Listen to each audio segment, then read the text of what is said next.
take good care of my mom. You have plenty of free time as a housemaker, don't you? With these words, my husband, Kyrie, delegated care of his mother who had been living with us to me. But one day, I received a frantic phone call from Kyrie's brother's wife, and I couldn't believe what I was hearing. What are you doing? Kyrie's mom's funeral has already started. Huh? Kyrie's mom's funeral? But she is right next to me. Wait. Then who is this person? I confronted my husband, and what I discovered was beyond shocking. My name is Maya. I'm a 32-year-old homemaker, married to Kyrie, a company owner. I met him through a friend, and was drawn to his gentle demeanor. We started dating, and things progressed smoothly, leading to our marriage. We don't have children yet, but I love kids, and study about parenting daily. I enjoy learning, with the hope of being ready for parenthood, whenever it happens. Initially, Kyrie and I lived in a slightly large apartment, anticipating that our family would grow. I diligently managed the household chores, while he worked hard.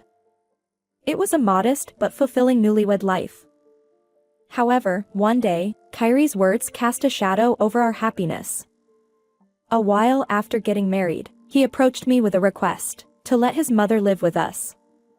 He said, living alone at her age is worrying, and I want her to live with us. We have some extra rooms, and it should work out.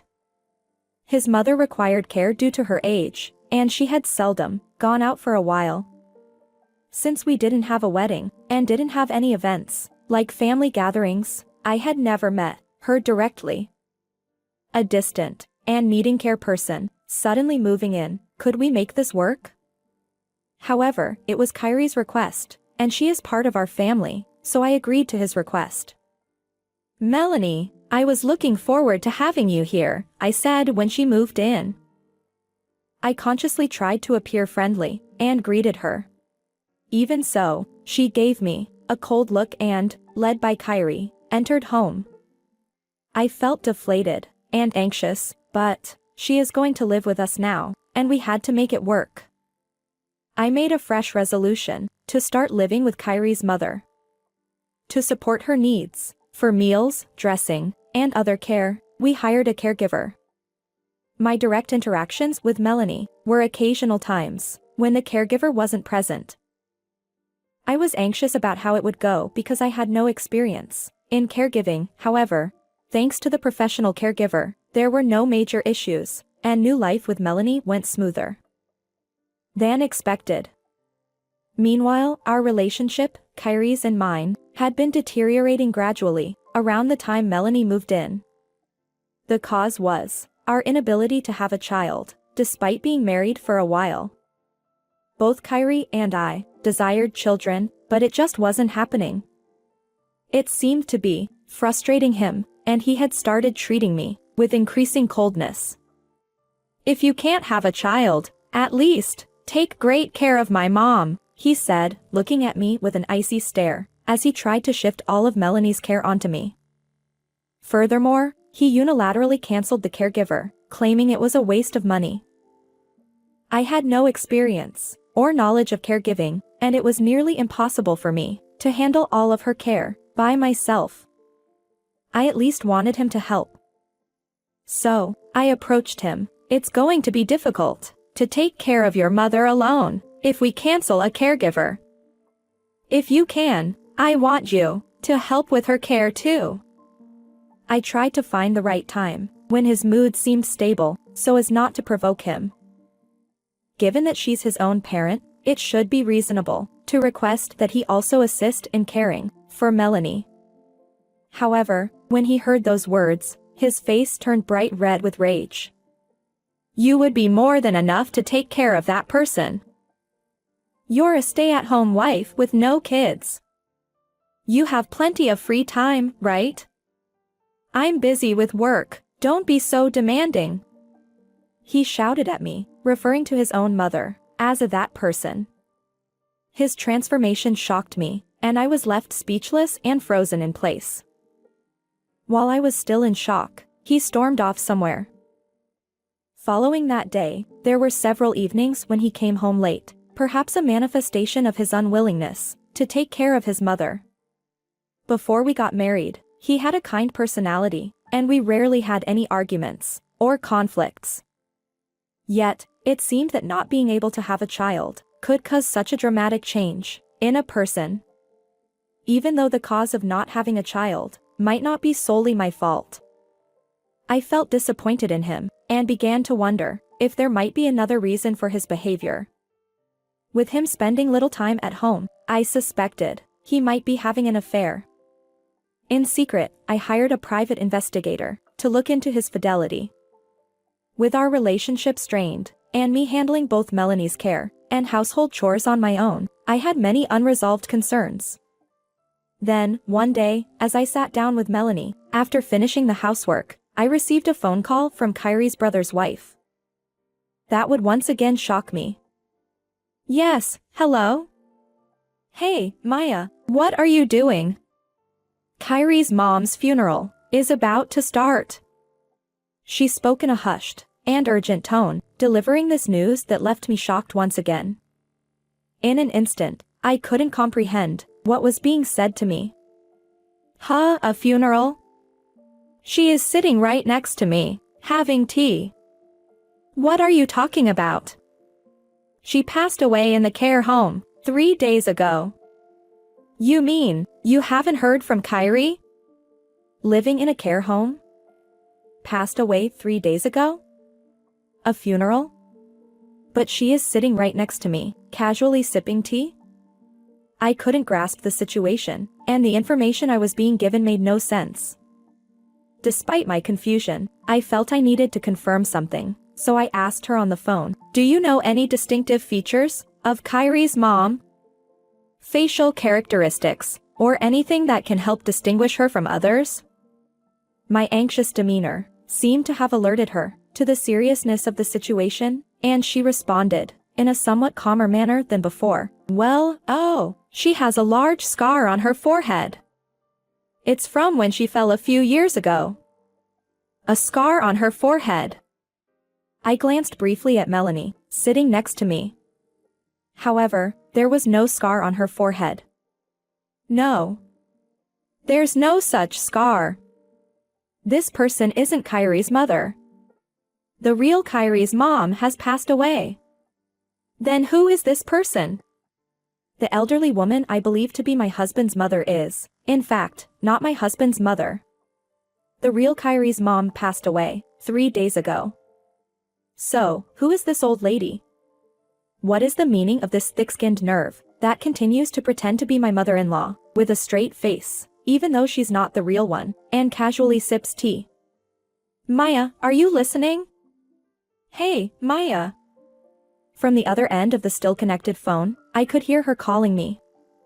However, in this situation, and the fear I felt towards the old woman in front of me, I was in a complete panic. Help me. The conversation with Kyrie's brother's wife, the news about Kyrie's mother's funeral, everything escaped my mind. I couldn't think of anything, and in that state of mind, I rushed to the nearby police station. Please help. My husband's mom isn't my real husband's mom. She's someone else, but she's been living with me, pretending to be my husband's mother. What should I do? Who is she?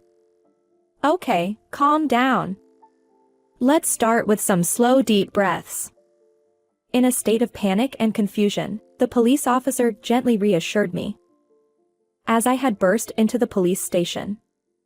Following their advice, I took several deep breaths, which helped me regain some composure. After getting my emotions under control, I explained the situation again, detailing that the elderly woman I had been living with, believing her to be my husband's mother, was actually not the real one. I had only learned about my real mother-in-law's passing from relatives, and I was now in the dark about who the woman living with me really was. Her eerie composure and behavior had made me frightened and drove me to the police station. The police officer who listened to my story, though bewildered, was empathetic and provided assistance. I understand the situation, But, anyhow, it's essential to hear the circumstances from your husband." With those words, the police officer called my husband on his phone and explained that I was at the police station regarding his mother and that he should come and pick me up. About an hour later, Kyrie arrived at the police station and apologized to the officers. "I'm sorry for causing trouble. I'll talk to my wife now." "Understood. Please explain everything to your wife and have a good conversation together." We were seen off by the concerned police officer, and we left the police station. During the walk back home, neither of us spoke a word, as we didn't even know where to begin with the questions. When we arrived home, and confirmed that Melanie was resting in her room, I gathered my courage and asked him, "Hey, who is the woman we've been living with? Is it true that your real mother has passed away?"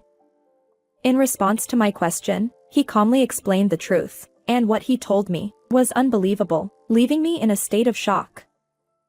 First, the elderly woman living with us now was, as I suspected, not his real mother. She's the chairman of a major business partner of his company. Although she has officially retired, she still wields significant power, and Kyrie, in his role as a business owner, can't go against her. She has no spouse or relatives, and has lived alone for a long time. While that was fine when she was healthy, as she grew older and needed care, living alone became challenging. However, there was no one available to provide her with care, and she was quite worried about it. She casually mentioned this during a conversation with my husband. Hearing her words, Kyrie saw it as an opportunity to strengthen the relationship with the company she chaired, and volunteered to take care of her for the sake of scoring points. In other words, he had lied to me, making me believe she was his mother and having me take care of her. "I can't believe it. You had me take care of a complete stranger? Even dressing and toiletting?" I exclaimed in anger upon discovering this shocking truth. My husband responded with a smirk and said, "That's right. But didn't you want to take care of children? Taking care of a baby or an elderly person who can't move much, it's all pretty similar, isn't it?" I was left speechless, overwhelmed by shock and anger at his dismissive tone and words. Apparently oblivious to my emotional state, he didn't even try to hide his expression, shifting from a mocking grin to a more irritated expression as he continued, "More importantly, going to the police over something like this. You're making such a fuss just because you were lied to a bit. Don't ever pull an unreasonable stunt like this again." He shouted at me, and I stared at him in disbelief, unable to comprehend his attitude. I couldn't understand how he could think that lying about a complete stranger and pretending she was a part of the family was just a little white lie. He simply said what he wanted to and left the scene, showing no concern for me whatsoever. Stunned by his selfish words and left speechless, I watched him walk away, feeling utterly fed up with him. It was clear that I had reached the end of my patience with Kyrie, and I made the decision to divorce him. A few days later, I received the results of the infidelity investigation I had requested from the private investigator. The results confirmed that Kyrie was indeed having an affair. His mistress was the daughter of the president of a company in a business partnership with his company. Upon learning the truth of his infidelity, a mix of resignation and deep sadness over the betrayal welled up inside me, and I quietly shed tears. Just as I was planning to broach the subject of divorce based on this report, he surprisingly came forward with a request for a divorce.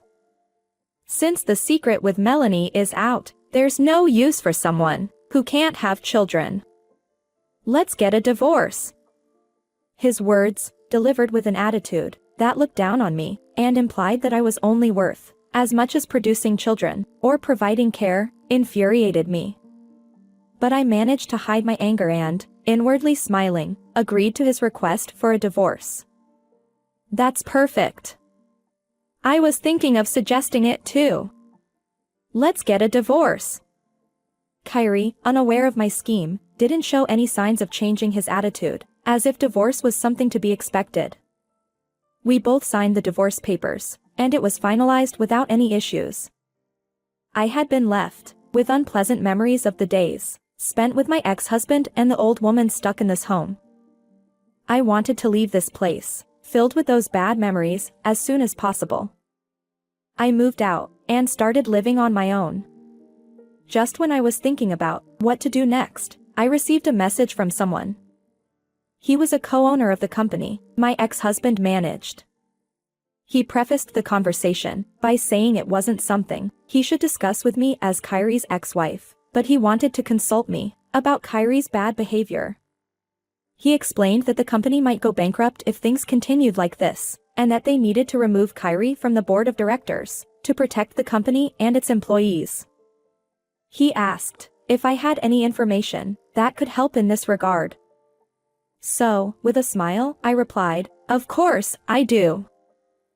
I was already in the process of claiming damages from my ex-husband and his affair partner, so I decided to proceed with a plan to oust my ex-husband with the cooperation of this co-owner. I informed him about Kyrie's affair with the president's daughter of a cooperating company, his pretending the chairwoman to be his mother for caregiving from me, and that these incidents led to our divorce. The co-owner, setting aside his own agenda, sympathized with me and said, "You've been through a lot."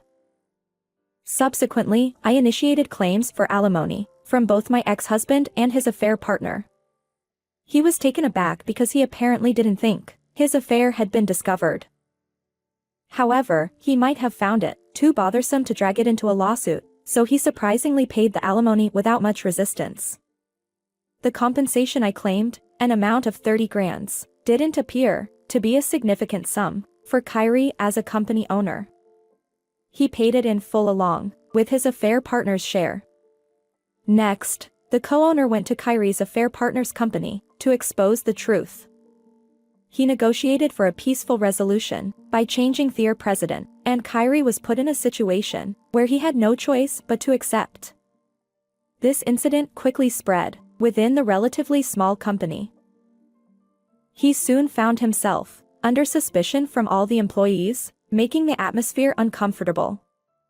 Eventually, he decided to escape from the company. He tried to find a new job with the help of some acquaintances who were business owners. However, due to his prior bad behavior and the widespread rumors, it seems no one was willing to hire him. Now, Kyrie has lost not only his job and social standing, but also his wife and affair partner. He's likely living a lonely and difficult life. But that's not my concern anymore. As for me, I put the child-rearing knowledge I had been steadily acquiring to good use. I earned a childcare certification and began working as a babysitter in a new environment. I'm enjoying my life, interacting with children I adore, and embarking on a new journey.